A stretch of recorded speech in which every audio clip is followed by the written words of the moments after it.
Was a darker, more intense version with increased psychological horror, slower burn, and a more unsettling ending. The radio never signs off. The radio first played on a night when the city lost power.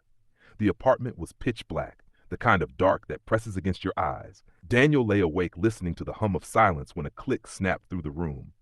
Then static. Not loud, intimate, close enough to feel like breath. The radio sat on the dresser across from his bed. He could see its outline only because the dial was glowing red, far too bright for something that hadn't worked in decades. A voice bled through the static. "Good morning, Daniel." He didn't move. Fear locked his muscles in place. The voice was wrong. Not distorted enough to be mechanical, too wet to be human. The radio's cord lay coiled beside it, unplugged. "Please don't touch the dial," the voice said gently. "You'll only hurt yourself again." Daniel's hand throbbed. Only then did he notice the blood on his fingers. Fresh, still warm, as if he had already tried to smash the radio and failed. He had no memory of doing so. The static thickened.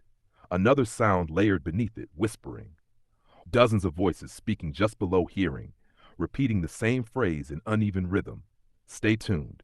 Daniel screamed and threw the radio against the wall. It shattered.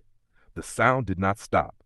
The voice came from everywhere now, from the walls, the floor, inside his skull.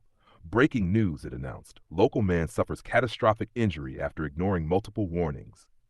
The whispering rose into screaming. Images flooded his mind.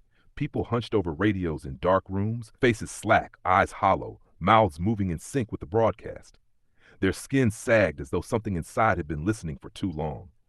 The radio reassembled itself on the dresser, whole, unmarked. At 2:17 a.m., every night after that, the broadcast resumed. The voice began to predict things, small things at first.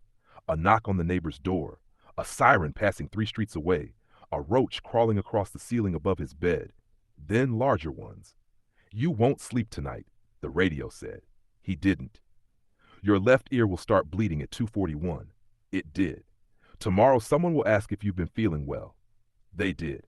Daniel stopped leaving the apartment. The radio told him it was safer this way. It told him the outside world was full of bad frequencies. On the 7th night, the station changed. "This is your final broadcast," the voice said. "Thank you for listening." The radio began playing a recording.